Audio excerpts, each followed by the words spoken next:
बहुत ध्यान से यह बात सुनने और समझने की है। गुरु तत्व का महात्म्य क्या है।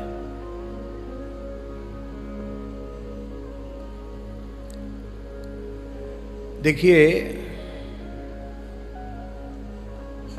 महात्म्य तो इतना है कि किसी गुरु चरणों में निष्ठा रखने वाले गुरुनिष्ठ भक्त से पूछो तो वह अपनी असमर्थता ही व्यक्त करेगा। संत श्री कबीरदास जी महाराज अपनी वाणी में कहते हैं, सात समुंदर मसी करो सुर तरु कलम बनाए, धरती सब कागद करूं गुरु गुण लिखा न जाए।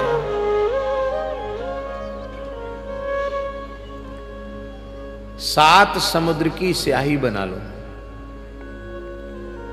और सामान्य कलम नहीं, कल्प वृक्ष की कलम बनाऊं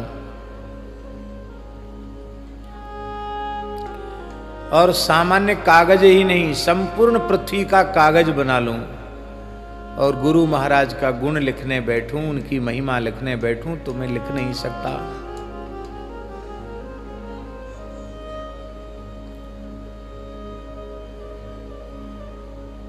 आजकल स्वामी जी बहुत से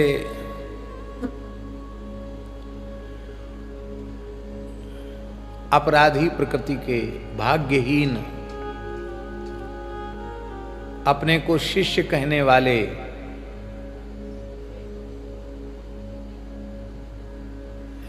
कहने को तो वो शिष्य हैं पर अपराधी हैं, हरि गुरु संतों के प्रति अपराध करने वाले हैं, भाग्यहीन हैं। ऐसे भाग्यहीन लोग कहते हैं गुरुजी ने हमको दिया ही क्या, क्या दिया गुरुजी ने हमको, महंत तो अमुक को बना दिया, उसे देखो वहां भेज दिया, उसको वहां दे दिया, उसको, हमको क्या दिया गुरुजी ने।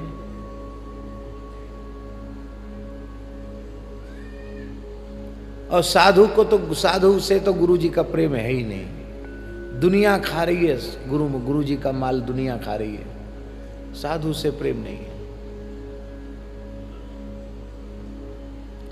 गुरुजी ने हमको क्या दिया। अब विचार की बात है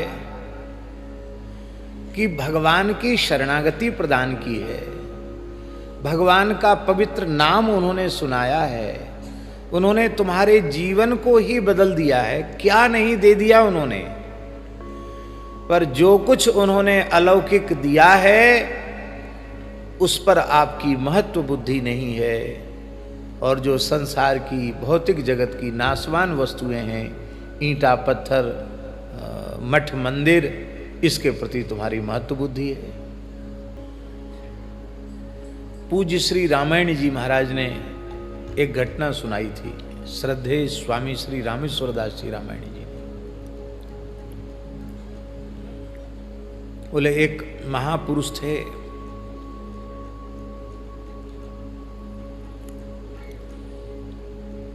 उनके कई विरक्त शिष्य थे, पर उनमें एक बहुत सुपात्र था और वो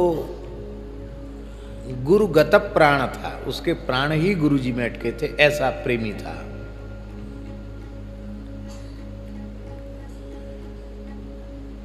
सेवक उसको कहते हैं महाराज जी, जिसको स्वामी को आज्ञा न देना पड़े, बिना आज्ञा के सब करे, उसको सेवक कहते हैं। आज्ञा देनी पड़े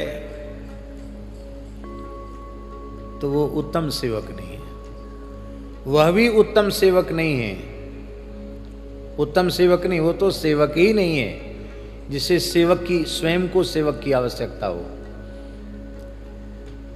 बात थोड़ी खरी है लेकिन सही है। यदि हमें सेवक की आवश्यकता का अनुभव हो रहा है तो हम अपने पूज्य गुरुजनों की सेवा नहीं कर सकते। जो स्वयं ही स्वामी बन गया, अब उसमें सेवक भाव कहां से आएगा।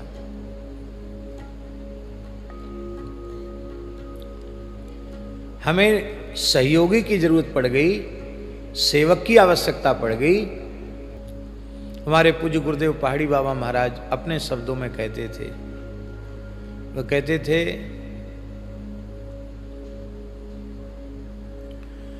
बच्चा सिद्ध अकेला ही होता है, उसके पास दूसरा आके रह गया तो सिद्ध सिद्ध नहीं रहा, वो साधक हो गया, ऐसा कहते थे। जंगल में शेर अकेला ही रहता है। और ये कहते नहीं थे महाराज जी, पूरे जीवन में उन्होंने ऐसा ही किया। बड़े योगी पुरुष थे। हम लोग अनुमान लगाते हैं कि लगभग 130 वर्ष की आयु में भगवत धाम प्रयाण किया उन्होंने। हमारे श्री करह बिहारी सरकार, अनंत श्री संपन्न परम सिद्ध संत श्री रामदास जी महाराज 119 वर्ष की आयु में उन्होंने भगवत धाम प्रयाण किया। वो कोई ऐसी नहीं कि जैसे कई बार लोग झूठ मूठ आयु बढ़ा देते हैं, ऐसी नहीं एकदम, क्योंकि वो तो किसी जमाने में सरकारी महकमे में थे, उनके सब लिखा पढ़ी कागज थे महाराज के। बाद में उनकी नेत्र ज्योति चली गई थी, तो हमारी मुरैना के पास बामौर एक जगह है, बानमौर बामौर, वहाँ कथा थी तो हम महाराज जी का दर्शन करने गए, करह बिहारी सरकार का। तब पूज्य खाकचौक वाले महाराज जी विराजमान थे,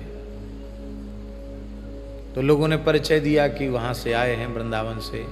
भक्तमाली जी का नाम लिया, भक्तमाली जी से तो बहुत प्रेम था उनका नाम लिया, मामा जी का नाम लिया, पहाड़ी बाबा का नाम लिया।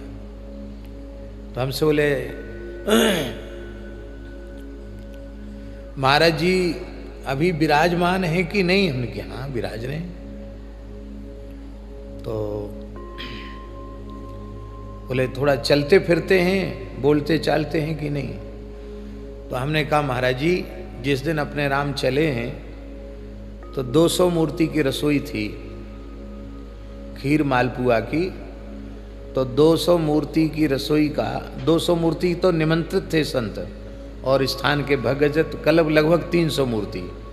तो 300 मूर्ति के हिसाब का मालपुआ महाराज जी ने तई पर बैठकर खुद ही निकाला।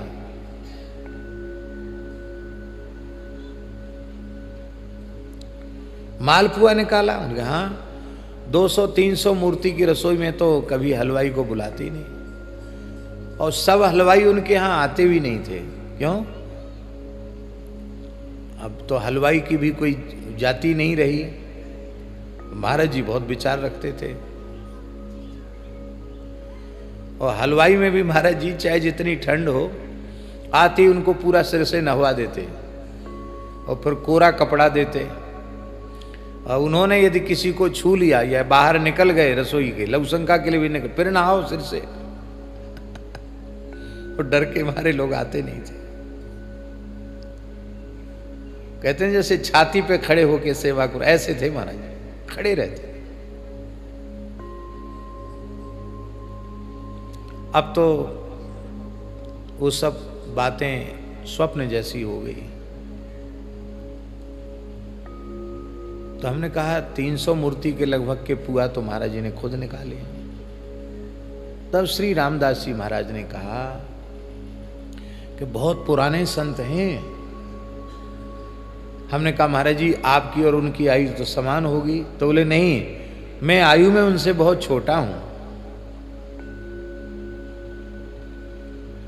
तो हमने कहा महाराज जी आप यहां आए? महाराज जी बोले हाँ, जब हमारे गुरु महाराज विराजमान थे तो महाराज जी कई बार यहाँ आते थे, और बोले यहाँ भी पुआ तई पर बैठकर यहाँ भी पुआ निकालते थे। रसोई बनाने का बड़ा शौक। और अब तो ये बात कहनी भी थोड़ी कठिन हो गई। वो कहते रसोई बनाते तो खुद ही बनाते, और बनाने के बाद अपना निकाल लेते, फिर कोई रसोई में घुस जाता तो कुछ नहीं लेते। क्यों? अब तो वो बातें खत्म हो गई। महाराज जी कहते अरे भाई हम ब्रह्मर्षि बालक हैं,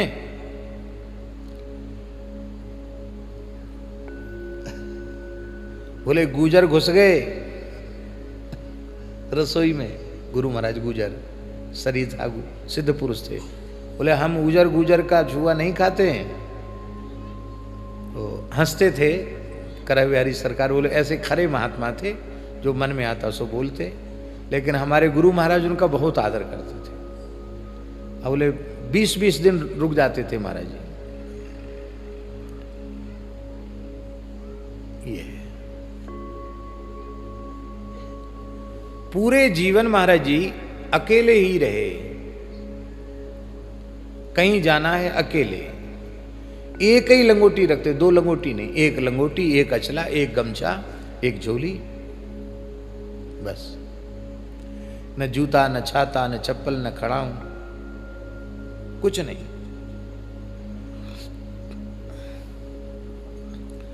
हमको यह सौभाग्य उन्होंने आखिरी क्षण में दिया।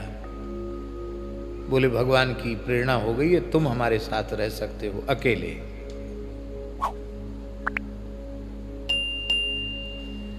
पहली बार उनके साथ यात्रा का सौभाग्य महाराज जी मिला, तो हम तो विद्यार्थी थे, तो अपना थैला में संध्योपासन की सामग्री, कुछ पढ़ने वाली पुस्तकें, वेद व्याकरण आदि की पुस्तकें रखी थी। इतना बड़ा थैला था। हम बोले आ गए तैयार हो? हमने कि हाँ तैयार हैं। बोले कितना बड़ा परिवार है तेरा? हम समझे नहीं, कितना बड़ा परिवार है? अरे बोलता क्यों नहीं है? कितना बड़ा परिवार है तेरा? कुटुंब कितना बड़ा है? कितने लड़के बच्चे हैं? हम चुप हो गए, कुछ नहीं बोले। ये तेरा सामान है? हमने कहा हाँ महाराज जी। है तेरी जयरे तेरी, हे भगवान, हे भगवान। इतना संग्रह साधु को, अरे राम राम, इतना संग्रह, हे भगवान, अरे राम। गया बैराग पाताल को गया, कुछ नहीं, कुछ नहीं, अरे राम राम राम। अरे फेंक फेंक, खड़ा है यहाँ, फेंक, पहुंचा, वापस कर, वापस कर। एक विद्यार्थी को बोले कि ले जाओ इनका थैला, आसन पर धरे आओ। हमने कि ले, जैसे महाराज जी वैसे हमको बना दिया। एक जोड़ी कपड़ा मुश्किल से रख पाए, केवल संध्योपासन का सामान। बोले वहां भजन करने जा रहे हो कि पढ़ाई करने जा रहे हो? धरो सब पोथी पत्र यहीं। तुम्हारे निकट रहने से हमारे साधन में, ध्यान में, मेरी चित्त की अवस्था में विक्षेप नहीं होता है, और दूसरे आते ही विक्षेप हो जाता है, इसलिए मैं किसी को निकट नहीं रखता हूं। तुम रहे आओ, कोई बात नहीं।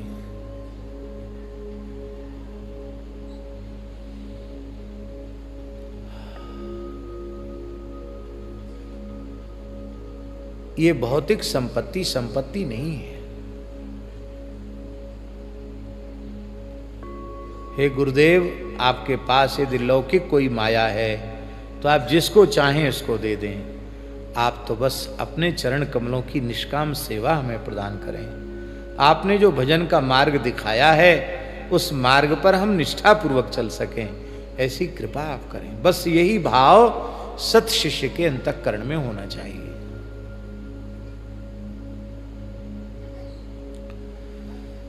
तो पूज्य श्री रामायण जी सुनाते थे कि शिष्य को कुछ कहना नहीं पड़ता और वो सब सेवा करता।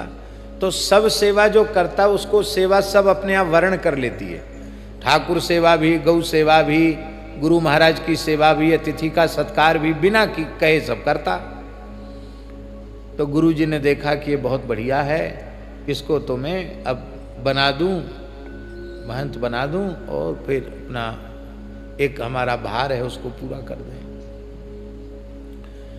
तो उन्होंने शिष्य को बुलाया, बोले देखो भाई, सब समाज को बुलाकर हम तुमको स्थान सौंपना चाहते हैं और तुम इसे स्वीकार करो। मुझे उत्तर मत देना, तुमने कभी उत्तर दिया भी नहीं है। तो शिष्य रोने लग गया।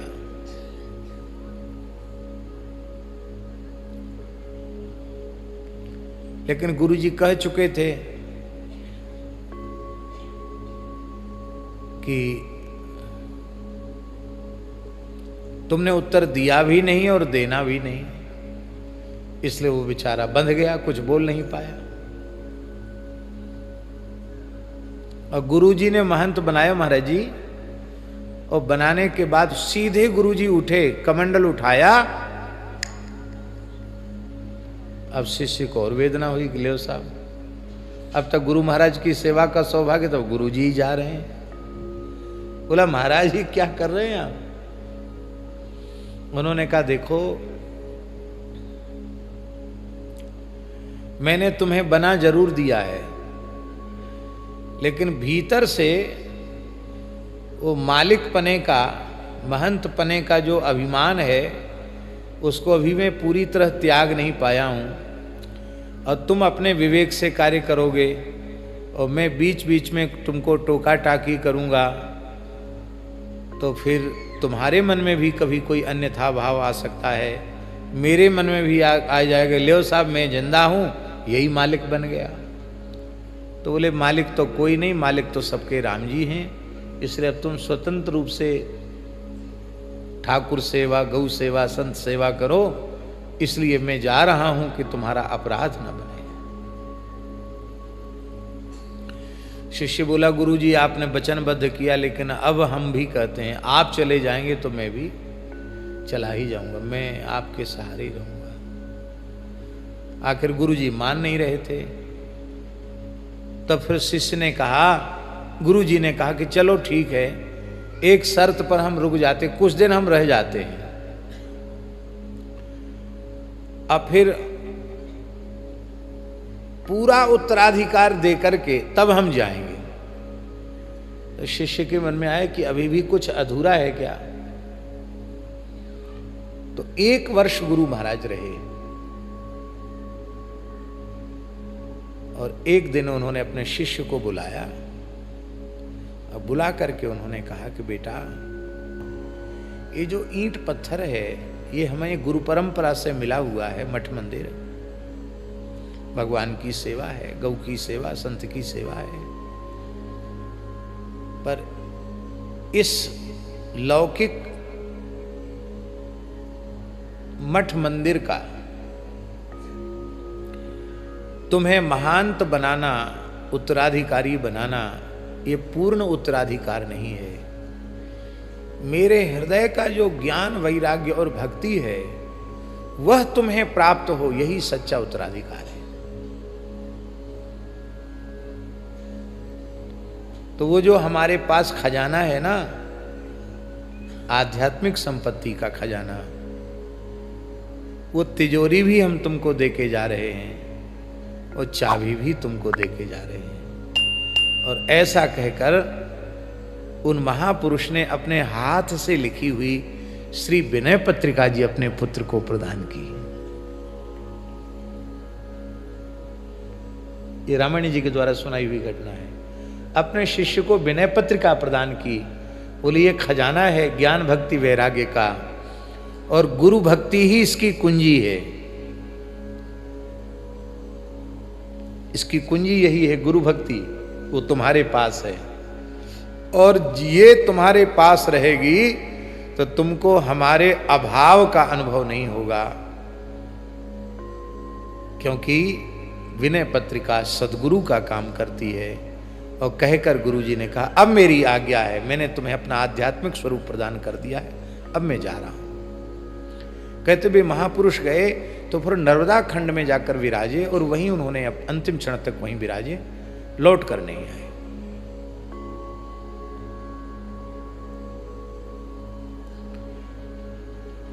इसलिए गुरुजनों ने क्या दिया, ये बात कभी शिष्य के मन में भूल कर भी नहीं आनी चाहिए। उन्होंने भगवान का नाम सुना दिया, इससे बड़ी कोई वस्तु है क्या। नया जन्म दे दिया, नए संस्कार का स्वरूप दे दिया, क्या नहीं दिया, सब कुछ दे दिया उन्होंने। श्रद्धावान सत्शिष्य को यह अनुभव करना चाहिए कि हमारे जैसे मलिन जीव को भगवान की प्राप्ति अत्यंत कठिन थी, इसलिए भगवान ही उपासक के रूप में, भक्त के रूप में अवतार लेकर के, गुरु आकार धारण करके भगवान ही कृपा करके पधारे हैं, और स्वयं साधक बनकर, भक्त बनकर, उपासक बनकर हमें उपासना की पद्धति सिखा रहे हैं। हम इनके पद चिन्हों पर चलें, इनका अनुगमन करें, तो हमारा यह शरीर अंतिम शरीर होगा, हमारा यह जन्म अंतिम जन्म होगा। इस शिष्य की भावना है कि गुरु को वो भगवत रूप देखे, पर गुरु महाराज के भीतर ये भाव नहीं आना चाहिए कि हम ही गुरु हैं, हम ही भगवान हैं, अब राम कृष्ण नारायण की जरूरत नहीं है, देवी दुर्गा की जरूरत नहीं है, शंकर जी की जरूरत नहीं है, किसी देवी देवता की जरूरत नहीं है, अब हम ही भगवान हैं, हमारी भक्ति करो, हम ही तुम्हारा बेड़ा पार लगा देंगे। ऐसा यदि कोई कहता है तो ऐसे लोगों से सावधान रहना चाहिए, क्योंकि वे सनातन धर्म के मार्ग से आपको भ्रष्ट करने में लगे। तो गुरु जी के मन में यही भाव होना चाहिए कि मैं भगवान का भक्त हूं, मैं भगवान का दास हूं, मैं भगवान का सेवक हूं, और ये भी भगवान का ही दास है, भगवान का ही शरणागत है, भगवान का ही सेवक है, परमार्थ में मैं इसका सहयोगी हूं। ये जहां कहीं भटके तो हम इसका मार्गदर्शन करेंगे, ये भाव। और वर्तमान में तो गुरु शिष्य अंध बधिर का लेखा, गुरु शिष्य अंध बधिर का लेखा, एक नहीं सुने एक नहीं देखा। गुरु दृष्टिहीन है और चेला बहरा है, उसको सुनाई नहीं पड़ता, ये स्थिति है। गुरु शिष्य अंध बधिर, अंध क्या है? भगवत तत्व की दो प्रकार की अनुभूति, परोक्ष और अपरोक्ष, इन दोनों प्रकार की अनुभूतियों से जो वंचित है वो अंधा है। और बहरा कौन है? बहरा वह है जो अपने पूज्य गुरुजनों के उपदेश को श्रद्धा पूर्वक श्रवण नहीं करता है।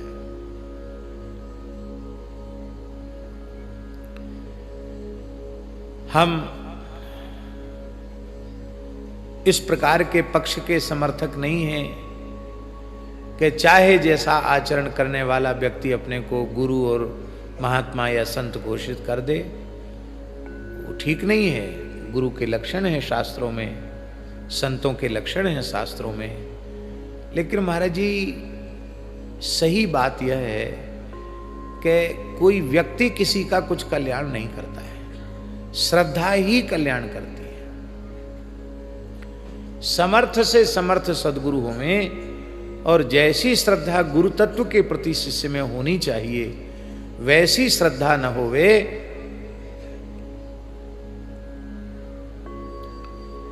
तो समर्थ से समर्थ गुरु भी कल्याण नहीं कर सकते।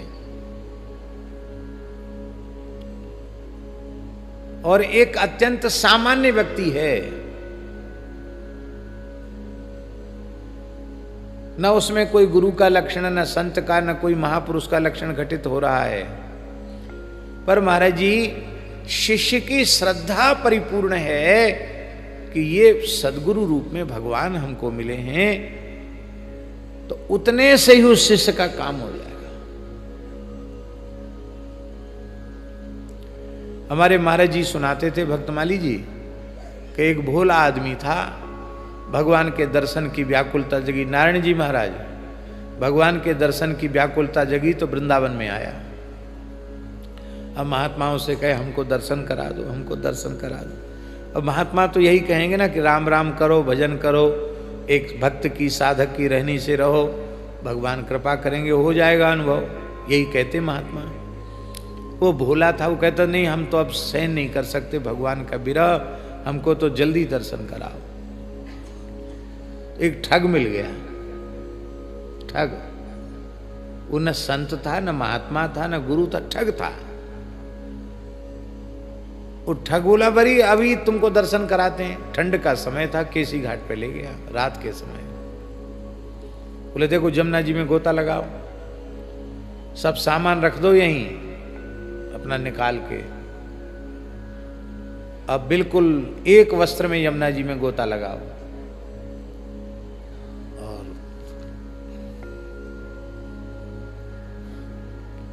आंख मूंद लो, बोलो श्री कृष्ण गोविंद हरे मुरारे, हे नाथ नारायण वासुदेव, श्री कृष्ण गोविंद हरे मुरारे, बस यही बोलते रहो। जब हम कहें आंख खोलना, भगवान तुम्हारे सामने आ जाएंगे। जो आ गया। सो स्नान किया, ठंड का समय था।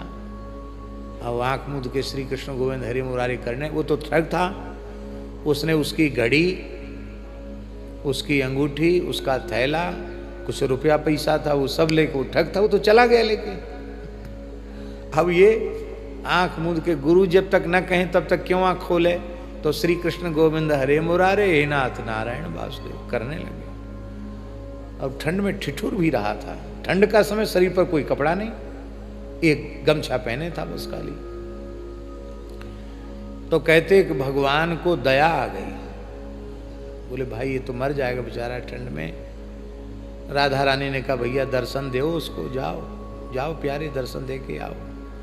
तो आया, ठाकुर जी आए, आकर बांसुरी बजाई, बोले हमारा दर्शन कर लो। बोले आप कौन हो? बोले हम वृंदावन बांके बिहारी लाल हैं। कहा नहीं हम तो आंख नहीं खोलें। क्यों? हमारे गुरु महाराज ने मना किया है कि जब हम कहें तब आंख खोलना, तब दर्शन होगा। हो सकता तुम नकली भगवान हो तो है? तुम नकली हो तो क्या करेंगे? तब तो हमारा व्रत भंग हो जाएगा। भगवान बोले देखो भाई हम नकली नहीं, हम असली हैं, तुम्हारे भाव पर रीझ कर आए। अब वो तो ठग था। इतना सुनते बोले तब तो तुम बिल्कुल नकली हो। गुरु निंदा करने वाला असली भगवान नहीं हो सकता। गुरु जी की निंदा करते हो। अरे महाराज वो गुरु नहीं था, वो तो ठग है, चोर है, फिर गुरु निंदा करते हो। आप हमको ठग रहे हो, आप जाओ।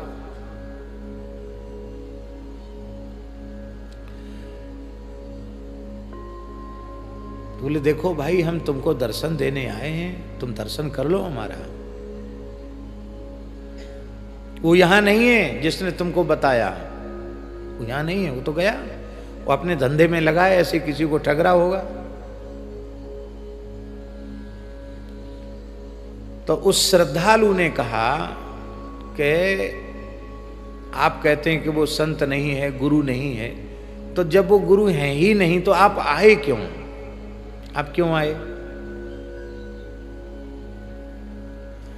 हम रो तो बहुत दिनों से रहे आपके लिए, उस समय तो आप आए नहीं, आप अब क्यों आए? आप तब भगवान को उत्तर देते नहीं बना। माने उसने कहा कि उन्हीं, आप अपनी भाषा में चाहे जो कहो उनके लिए, पर उन्हीं के कहने से, उन्हीं के कारण तो आप आए हो। वो गुरु महाराज आकर कह देंगे तो हम आंख खोल के दर्शन करेंगे, नहीं तो नहीं करेंगे।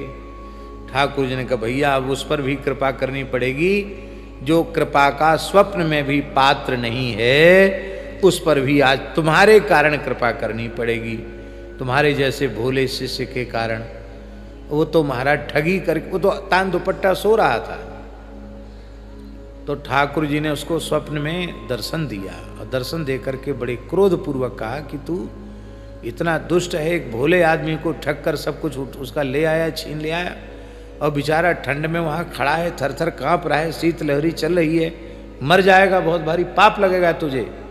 मैं उसको दर्शन देने गया था, पर वो कहता गुरु महाराज आज्ञा देंगे तब आँख खोलेंगे, नहीं तो खोलेंगे नहीं आँख। तो तू गुरु तो नहीं है, लेकिन चल भाई अब उसने गुरु मान लिया तो तू गुरु है, चल। अब तो वह रोने लगा कि हाय हाय मैं किस नरकों में जाकर के पाप का फल भोगूंगा। आज भगवान ने मेरे ऊपर कृपा कर दी, भले ही क्रोध में बोले, पर बोले तो सही, सामने आए तो सही। वह गया और जाकर के बोला कि भैया हो गए, ठाकुर जी बिहारी जी सामने खड़े हैं, नेत्र खोलो। नेत्र खोले तो ठाकुर जी का दर्शन हो गया। पर उस व्यक्ति को दर्शन नहीं हो रहा था, उसको तो हो गया दर्शन। जिसके कहने से दर्शन हुआ उसको दर्शन नहीं हो रहा था। और भक्त भगवान मिल गए, छाती से लग गए, भक्त भगवान मिल गए। वो रो रहा था, दुखी था। तो उसने अपने शिष्य से कहा कि तुमने हमारा जीवन बदल दिया है, अब ऐसा करो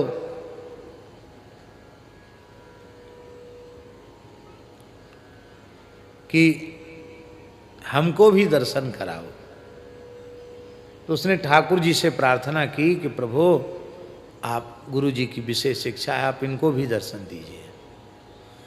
तो बोले ये दर्शन के अधिकारी तो नहीं हैं, पर तुम इनसे सट करके खड़े हो जाओ, तुम्हारे स्पर्श से इनको दर्शन हो जाएगा।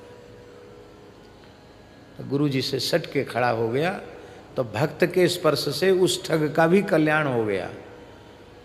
फिर ठग रह जाएगा? ऐसी कृपा होने के बाद ठग रह जाएगा?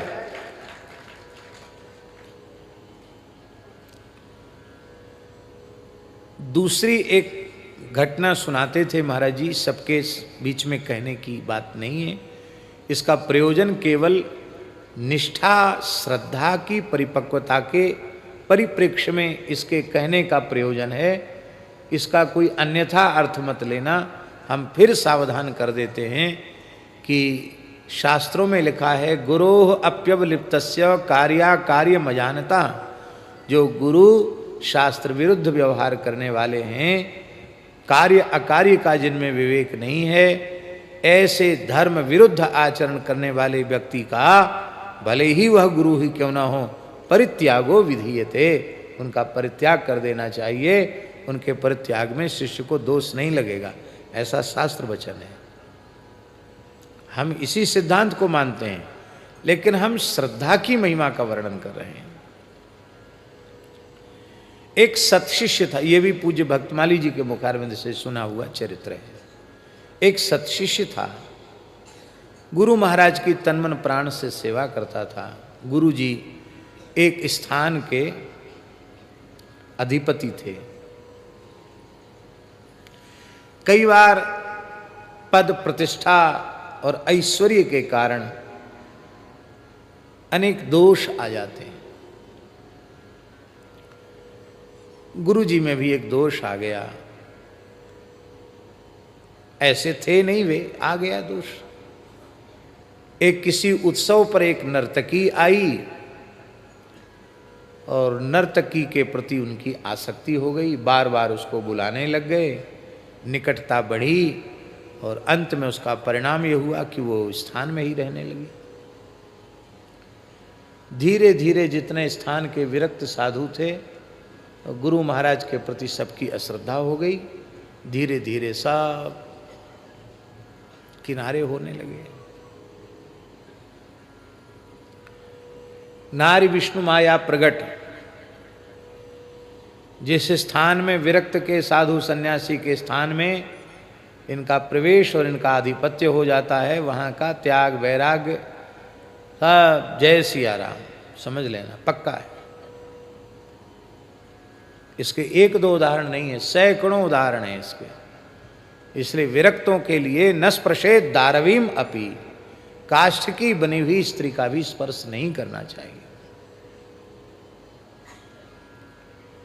स्त्री का संग्रह करना, स्त्री के प्रति आसक्त होना, ये विरक्तों के लिए महान कलंक की बात है। इसलिए हमारे संतों ने बहुत सावधान किए। नारी नाहि निहारिये, मलुकदास जी की साखी, नारी नाहि निहारिये करे नैन की चोट, को एक साधु ऊबरे परब्रह्म की ओट। नारी घोटी अमल की, अमली सब संसार, को एक साधु ऐसा ना मिला जो संग उतरा हो पार। कैसे कैसे वचन हमारे महापुरुषों ने। संत कबीरदास जी कहते हैं, जहां जलाई सुंदरी तां जन जाओ कबीर, रज उड़ के माथे परे सूनो करे शरीर। ये निंदा में तात्पर्य नहीं है, ये तात्पर्य है केवल सावधानी में। नारी मात्र साधक है, भक्त है, तो उसे पुरुष मात्र के आकर्षण से अपने को बचाना है। पुरुष मात्र साधक को नारी मात्र के आकर्षण से बचाना है, तभी वह भगवान के निकट तक पहुंच पाएगा। क्योंकि चलो चलो सब कोई कहे, पहुँचे बिरला कोय, एक कंचन एक कामनी दुर्गम घाटी दो। तो सब तो चले गए, पर एक शिष्य था वो नहीं गया। उसने मन में विचार किया कि गुरु, जब हमने कह दिया गुरु साक्षात परब्रह्म, तो परब्रह्म को दोष का स्पर्श होगा। ये गुरु जी की लीला है, इनमें दोष का स्पर्श नहीं हो सकता। अब सब चले जाएं और वृद्धावस्था में मैं भी छोड़ के चला जाऊं तो ये ठीक नहीं है। मैं तो सेवा करूंगा। वह जो नर्तकी थी वो दुर्व्यवहार करती थी शिष्य के साथ। उनका स्वभाव होता ना, जहाँ मालिकाना आया वहाँ फिर उनकी पंचायत चलती है। तो गुरु जी की सेवा और उसकी भी सेवा, कपड़े धोने से लेके सब काम, ठाकुर जी की भी सेवा, गऊ की भी सेवा, सारी सेवा। और गुरु जी डांटते डपटते रहते। भगवान महाराज जी उसकी सेवा से रीझ गए कि बिना अश्रद्धा के अत्यंत भावपूर्वक इस परिस्थिति में लंबे समय से खाना सोना पीना किसी पर उसका ध्यान नहीं, निरंतर गुरु महाराज की सेवा कर रहा है, तो भगवान रीझ गए। तो एक दिन की बात है, गुरु महाराज शयन कर रहे थे और मध्याह्न का समय था। भगवान का गरुड़ आश्रम के स्थान के आंगन में ही गरुड़ जी उतर गए। गरुड़ पर भगवान विराजमान थे। गरुड़ारूढ़ भगवान को देख करके शिष्य ने साष्टांग प्रणाम किया। तो भगवान बड़ी कृपा की है आपने। बोले कृपा नहीं की है, हम तुमको सदैव वैकुंठ ले चलने के लिए आए। तुम्हारी गुरु निष्ठा गुरु सेवा से हम रीझ गए, बिक गए हैं तुम्हारे ऊपर। चलो गरुड़ जी पर बैठो और चलो हमारे साथ। तो शिष्य ने कहा कि मैं गुरु आज्ञा के बिना कहीं नहीं जा सकता, वैकुंठ साकेत गोलोक कहीं नहीं जा सकता, गुरु आज्ञा होगी तो ही जाऊंगा। आप आए, आपका स्वागत है, आपकी कृपा है, गुरु जी से पूछेंगे। अब गुरु जी सोए हैं, उनको जगा भी नहीं सकता, और जब अपने आप जगेंगे तब उनसे पूछेंगे कि आप खड़े हो, आपकी ऐसी आज्ञा, आप क्या करो। भगवान बोले देखो, वो तो साधुता से, सन्यास धर्म से, वैराग्य से च्युत हो गए हैं, अब वो कुछ नहीं है, उनका मार्ग तो भ्रष्ट हो गया। इतना सुनते ही शिष्य ने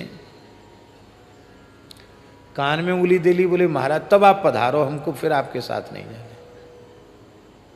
आप आए यहां क्यों, आपको किसने बुलाया?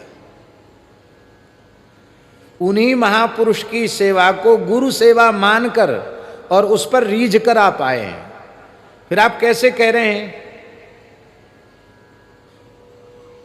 आप परमात्मा हैं, आपको दोष का स्पर्श नहीं होता। आपका ही स्वरूप हमारे गुरुदेव हैं, उनको दोष का स्पर्श कैसे हो जाएगा?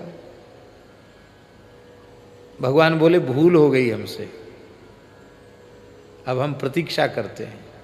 गुरु महाराज जगे, शिष्य ने साष्टांग प्रणाम किया तो देखा शिष्य बहुत विह्वल है। कहा बेटा क्या बात है, तुम बड़े विह्वल हो?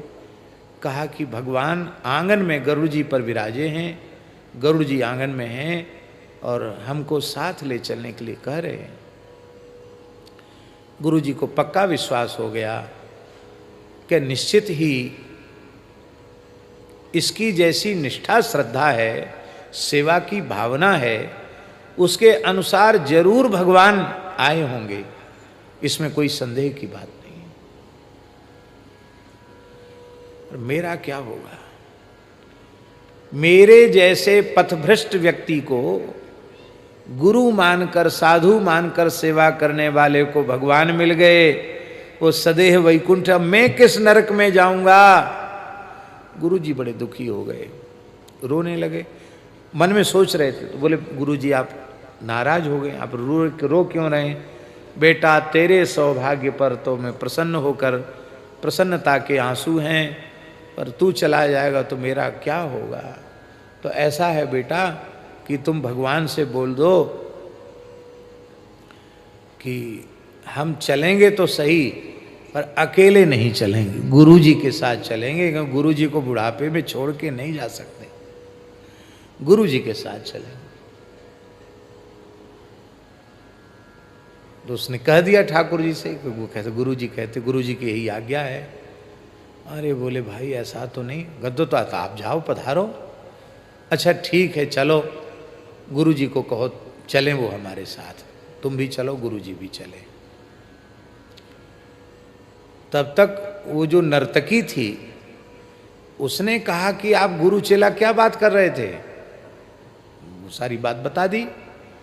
तो उसने कहा कि मैं तो जन्म से ही जाने कितने कितने पाप मैंने किए हैं, और कोई सौभाग्य था कि मैं मठ मंदिर में आई, भगवान के सामने सेवा की, आपसे जुड़ गई, आपके मेरे कारण आपका पतन हुआ, तो आप तो गुरु चेला जाएंगे वैकुंठ, मैं कौन नरक में धक्का खाऊंगी, तो महाराज मेरा त्याग मत करो। रोने लगी चरण पकड़ के। तो शिष्य बोले गुरु जी चलो, महाराज भगवान बुला रहे हैं। तो बोले बच्चा अब तुम जाओ तो जाओ, हम तो नहीं जाएंगे, क्यों, ये बेचारी रो रही है, ये कहती है कि हमको छोड़ के कैसे चले जाओगे, हम भी चलेंगे। शिष्य ने आकर कहा अरे भाई तुम तो भीड़ बढ़ाते चले जा रहे हो, पहले हम तुम्हारे लिए कह रहे थे, फिर गुरुजी तैयार हो गए, अब वो नाचने गाने वाली तैयार हो गई, ये कोई तमाशा है, वैकुंठ ऐसे सबको मिल जाता है। तो बोले महाराज फिर किसी को नहीं जाना, आप जाओ। तब ठाकुर जी बोले तुम्हारे भोले भाव पर, तुम्हारी गुरु निष्ठा पर हम ऐसे रीझ गए हैं कि तुम तीनों हमारे साथ चलो। और जैसे कोई गजेंद्र के कंठ में माला होती है और माला टूट के गिर जाए पता न चले, ऐसे ही तीनों ने अपने पांच भौतिक देह का त्याग उस प्रकार से किया। सुमन माल जिम कंठ थे गिरत न जाने नाग, और तीनों के तीनों भगवत धाम प्रयाण कर गए। तो एक शिष्य की श्रद्धा के कारण, जिसके कल्याण में, वो दो का तो कल्याण हो ही नहीं सकता था, उनका भी कल्याण हो गया। श्रद्धा में बहुत बड़ी शक्ति है। श्रद्धा मयोयं पुरुषः योयत श्रद्धस्स एव सः।